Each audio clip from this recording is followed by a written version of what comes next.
ಈ ದಿನ ನಮ್ಮ ಮುಳಬಾಗಿಲು ತಾಲೂಕು ಕಚೇರಿಯಲ್ಲಿ ಛತ್ರಪತಿ ಶಿವಾಜಿರವರ ಜಯಂತ್ಯೋತ್ಸವ ಕಾರ್ಯಕ್ರಮ ಇಡೀ ದೇಶದ ಎಲ್ಲ ಭಾಗಗಳಲ್ಲೂ ಕೂಡ ಇವತ್ತು ತುಂಬ ವೈಭವವಾಗಿ ಶಿವಾಜಿಯವರ ಜಯಂತಿ ಕಾರ್ಯಕ್ರಮಗಳು ನಡೀತಾ ಇದ್ದಾವೆ. ಅಂಥದ್ರಲ್ಲಿ ನಮ್ಮ ಮುಳಬಾಗಿಲು ತಾಲೂಕು ಕಚೇರಿಯಲ್ಲಿ ಗೌರವಾನ್ವಿತ ನಮ್ಮ ತಹಸೀಲ್ದಾರ್ ಮೇಡಮ್ ಅವರು ಈ ಕಾರ್ಯಕ್ರಮವನ್ನು ತುಂಬ ಗಂಭೀರವಾಗಿ ಭವಿಷ್ಯತ್ತಿನ ಒಂದು ದಿಕ್ಸೂಚಿಯಾಗಿ ಯುವಕರಿಗೆ ಒಳ್ಳೆ ಮಾರ್ಗದರ್ಶನವಾಗಿ ಮಾತಾಡಿ ತಮಗೆಲ್ಲರೂ ಕೂಡ ಈ ಶಿವಾಜಿ ಜಯಂತಿಯ ಒಂದು ಕಾರ್ಯಕ್ರಮದ ಒಂದು ಮಹತ್ವವನ್ನು ತಿಳಿಸಿರುತ್ತಾರೆ. ಅದರಲ್ಲಿ ವಿಶೇಷವಾಗಿ ನಾವು ಶಿವಾಜಿರವರು ಸಾಮ್ರಾಜ್ಯವನ್ನು ಹೆಂಗೆ ಕಟ್ಟಿದರು, ಮೊದಲು ಅವರು ಪರಂಪರೆಯ ಒಂದು ರಾಜರ ಅಥವಾ ಸಾಮಾನ್ಯ ಜನರಂತೆ ಒಬ್ಬ ಯುವ ಪ್ರತಿಭೆಯಾಗಿ ಹೊರಬಂದು ತಂದೆ ಶಾಜಿ, ತಾಯಿ ಧೀರಾಬಾಯಿ, ತಾಯಿ ಜೀಜಾಬಾಯಿ, ತಂದೆ ಶಹಾಜಿ, ತಾಯಿ ಜೀಜಾಬಾಯಿ ಮಗನಾಗಿ ತಂದೆ ಒಬ್ಬ ಸುಲ್ತಾನರ ಅಡಿಯಲ್ಲಿ ಸಾಮಾನ್ಯವಾಗಿ ಕೆಲಸ ಮಾಡ್ತಕ್ಕಂಥವ್ರು, ಏನೋ ಒಬ್ಬ ಕ್ಷೇತ್ರದ ಒಂದು ದಂಡನಾಯಕನಾಗಿ ಸೈನಿಕನಾಗಿ ಕೆಲಸ ಮಾಡ್ತಕ್ಕಂಥ ಒಂದು ಕುಟುಂಬದಲ್ಲಿ ಗುರು ದಾದಾಜಿ ಕೊಂಡದೇವ ಶಿವಾಜಿಗೆ ಗುರು. ಶಿವಾಜಿ ಬಾಲ್ಯದಲ್ಲಿ ಯಾವ ರೀತಿಯಾಗಿರ್ತಕ್ಕಂಥ ಯುವಕರನ್ನ ಪಡೆಯನ್ನು ಕಟ್ಟಿದ್ದ ಅಂದರೆ ಬೆಟ್ಟಗಳ ಕಣಿವೆಗಳಲ್ಲಿರ್ತಕ್ಕಂಥ ಮಾಳ್ವಿ ಜನ ಅಂದರೆ ಅಸಂಘಟಿತವಾಗಿರ್ತಕ್ಕಂಥ ಜನರನ್ನ ಒಟ್ಟುಗೂಡಿಸಿ, ಯುವಕರನ್ನ ಒಟ್ಟುಗೂಡಿಸಿ, ಏನು ಗೋಲಿ ಆಡ್ತಾರಲ್ಲ ಹುಡುಗರು ಅಂಥವ್ರ ಜೊತೆಗೂಡಿ ಒಳ್ಳೆ ಗುಂಪನ್ನು ಕಟ್ಟಿ ಮತ್ತು ಒಳ್ಳೆ ಗುರುಗಳ ಮಾರ್ಗದರ್ಶನದಿಂದ ದಾದಾಜಿ ಕೊಂಡದೇವ ಮಾರ್ಗದರ್ಶಿಸಿದ ತಾಯಿ ಮತ್ತು ತಂದೆಯವರ ಆಶೀರ್ವಾದದಿಂದ ಒಬ್ಬ ಧೀರ ಬಾಲಕನಾಗಿ ಬೆಳೆದು ಬೇರೆಯವರಂತೆ ನಾವು ಯಾಕೆ ಸಾಮ್ರಾಜ್ಯವನ್ನು ಕಟ್ಟಬಾರದು, ಯಾಕೆ ನಾವು ಈ ಭಾರತ ದೇಶದಲ್ಲಿ ಈ ದೇಶದ ಮಕ್ಕಳಲ್ಲಿ ಆತ್ಮಸ್ಥೈರ್ಯ ಮೂಡಿಸಬಾರದು, ನಮ್ಮ ಸಾಮ್ರಾಜ್ಯವನ್ನು ಯಾವ ರೀತಿ ಕಟ್ಟಬೇಕು ಅನ್ನೋದನ್ನು ನಮಗೆ ಮನವರಿಕೆ ಮಾಡಿಕೊಟ್ಟಂಥ ಒಬ್ಬ ಧೀಮಂತ ಚಕ್ರವರ್ತಿ ಶಿವಾಜಿರವರು.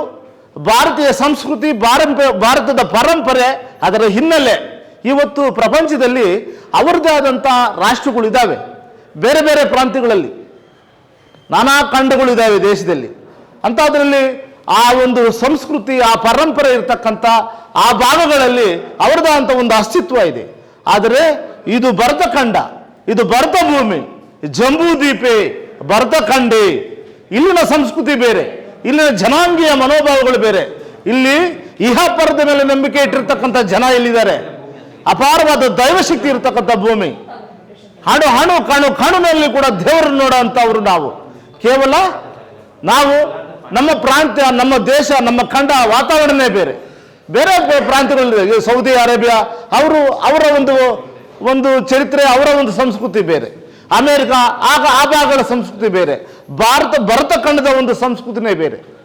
ಅಂತ ಒಂದು ಭರತಖಂಡದಲ್ಲಿ ಹುಟ್ಟಿ ಭರತ ಸಾಮ್ರಾಜ್ಯ ಏನು, ನಮ್ಮ ದೇಶ, ನಮ್ಮ ಸಂಸ್ಕೃತಿ, ನಮ್ಮ ಪರಂಪರೆಯನ್ನು ಯಾವ ರೀತಿ ಉಳಿಸ್ಕೋಬೇಕು ಅನ್ನೋ ಆಲೋಚನೆ ಮೇಲೆ ಸಾಮ್ರಾಜ್ಯವನ್ನು ಕಟ್ಟಿದಂಥವನು ಶಿವಾಜಿ.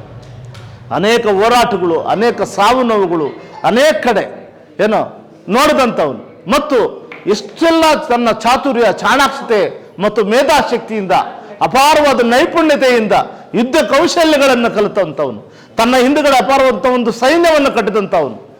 ಭಾರತದ ಸಂಸ್ಕೃತಿಯ ಆಧಾರದ ಮೇಲೆ ತಾಯಿ ಭವಾನಿ ಒಂದು ಶಕ್ತಿ ಸ್ವರೂಪಿಣಿಯ ಒಂದು ಶಕ್ತಿ ದೇವತೆಯನ್ನು ಆರಾಧಿಸಿ ಇದು ಸಾಮ್ರಾಜ್ಯವನ್ನು ಕಟ್ಟಿದಂಥವನು. ನಾವು ಇವತ್ತು ಈ ದೇಶವನ್ನು ಯಾವ ರೀತಿ ಮುನ್ನಡೆಸಬೇಕು, ಈ ದೇಶವನ್ನು ಹೆಂಗೆ ಕಟ್ಟಬೇಕು, ಯಾವ ಆಧಾರದ ಮೇಲೆ ಕಟ್ಟಬೇಕು, ನಮ್ಮ ಸಂಸ್ಕೃತಿ ಪರಂಪರೆಗಳನ್ನು ಯಾವ ರೀತಿ ಉಳಿಸ್ಕೋಬೇಕು ಅನ್ನೋ ಒಂದು ಚಿಂತನೆ ನಮ್ಮಲ್ಲಿ ಬರಬೇಕು. ಮಾನ್ಯ ಗೌರವಾನ್ವಿತ ನಮ್ಮ ತಹಸೀಲ್ದಾರ್ ಮೇಡಮ್ ಅವರು ತುಂಬ ಚೆನ್ನಾಗಿ ಹೇಳಿದರು. ಅವರು ತುಂಬ ಸೂಕ್ಷ್ಮವಾಗಿ ಆ ಪದಗಳಲ್ಲಿ ಎಷ್ಟೊಂದು ಅರ್ಥ ಇದೆ ಅಂತ ಹೇಳಿದ್ರೆ, ಏನು ನಮ್ಮ ಒಂದು ಸಂಸ್ಕೃತಿ, ನಮ್ಮ ಪರಂಪರೆ, ಯುವಕರು ಯಾವ ದಿಕ್ಕಲ್ಲಿ ನಡಿಬೇಕು, ಇವತ್ತು ದೇಶದ ಒಂದು ಭದ್ರತೆ, ದೇಶದ ಒಂದು ರಕ್ಷಣೆ ನಾವು ಯಾವ ದಿಕ್ಕಲ್ಲಿ ತಗೊಂಡು ಹೋಗ್ಬೇಕು, ನಮಗೊಂದು ದಿಕ್ಸೂಚಿ ಬೇಕು, ಈ ದೇಶದ ಪರಂಪರೆಯನ್ನು ಉಳಿಸಿ ಬೆಳೆಸ್ತಕ್ಕಂಥದ್ದಾಗಬೇಕು. ಕಚೇರಿಗಳಲ್ಲಿ ಕೂಡ ಎಲ್ಲರೂ ಕೂಡ ಒಂದಷ್ಟು ಪ್ರಾಮಾಣಿಕವಾಗಿ ಕೆಲಸ ಮಾಡುವಂಥ ಪ್ರವೃತ್ತಿಗಳು ಕೂಡ ಇವತ್ತು ಕಡಿಮೆ ಆಗ್ತಾ ಇದೆ. ಇಂಥ ಒಂದು ದಿಕ್ಕಲ್ಲಿ ನಮ್ಮ ಶಿವಾಜಿಯವರ ಜಯಂತಿಯನ್ನು ಇವತ್ತು ತಾಲೂಕು ಕಚೇರಿಯಲ್ಲಿ ತುಂಬ ಗಂಭೀರವಾಗಿ ಗೌರವವಾಗಿ ಆಚರಣೆ ಮಾಡಲಿಕ್ಕೆ ಸಹಕರಿಸಿದಂಥ ಆಡಳಿತ ಮಂಡಳಿ ಮತ್ತು ಯುವಕರ ಒಂದು ಬಳಗಕ್ಕೆ ಈ ಸಂದರ್ಭದಲ್ಲಿ ನಾನು ವಂದನೆಗಳು ಸಲ್ಲಿಸ್ತಾ, ಶಿವಾಜಿಯವರ ಜಯಂತಿ ಇನ್ನು ಅಪಾರ ಸಂಖ್ಯೆಯಲ್ಲಿ ಸೇರುವಂಥದ್ದಾಗಬೇಕು, ದಿನದಿಂದ ನಡೆಯಬೇಕು. ಒಳ್ಳೆ ಪ್ರಾಮಾಣಿಕತೆ, ಒಳ್ಳೆ ಬದ್ಧತೆ, ಒಳ್ಳೆ ಆಲೋಚನೆ, ಒಳ್ಳೆ ದಿಕ್ಕು, ಒಳ್ಳೆ ಮಾರ್ಗ ಇವತ್ತು ಎಲ್ಲ ಕಾಲಕ್ಕೂ ಎಲ್ಲರಿಗೂ ತುಂಬ ಅವಶ್ಯಕತೆ ಇದೆ. ಪ್ರಾಮಾಣಿಕತೆಯಿಂದ ಬದುಕಿದ್ರೆ ಮಾತ್ರ ಜೀವನಕ್ಕೆ ಅರ್ಥ.